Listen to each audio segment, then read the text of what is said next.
પગપારાની ઓનેરો life care private limited કંપનીઓમાં આજે બુધવારે બપોરે એમઈ પ્લાન્ટમાં બ્લાસ્ટ થયો હતો। આ બનાવમાં 4 કામદારોની ગંભીર ઇજા થતા 3ના મોત નિપજ્યા, જેમના નામ ઠાકોર રૈજી પરમાર, કિંગલોડ, રમેશ ગણપત પડિયાર, નવાપુરા, પિલપાડ, નરેન્દ્ર કનુ સોલંકી, સરોલ મયુર એલ પરમાર, મહુવા 4 વ્યક્તિઓને ગંભીર ઇજાઓ થવા પામી હતી, જેમાં 3 કામદારોના મૃત્યુ નિપજ્યા છે અને મળતી માહિતી પ્રમાણે પાત્રા અને વડોદરાની ખાનગી હોસ્પિટલમાં દાખલ કરેલા હતા, જેમાં પોલીસ મામલતદાર તંત્ર દોડી આવ્યું હતું અને તપાસ શરૂ કરી છે। આ બનાવ બનતા મોટી સંખ્યામાં આસપાસના વિસ્તારોમાં લોકો દોડી આવ્યા હતા અને કર્મચારીઓમાં અફરાતફરી મચી જવા પામી હતી।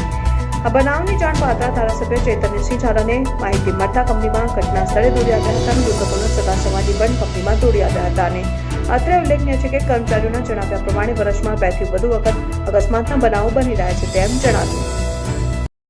મારું નામ ધનજીભાઈ રતનસિંહ પટિયાર। चलो स्टार्ट। એકલબારા સરપંચ પટિયાર ધનજીભાઈ રતનસિંહ। મારા ગામમાં ઓનેરો લાઈફ કેર કંપનીમાં આજરોજ બપોરે લગભગ 13:45 કલાકે એક રિએક્ટરમાં બ્લાસ્ટ થયો, એટલે એમાં 4 લોકોને ઈજા થયેલી હતી, ગંભીર ઈજાઓ થયેલી હતી।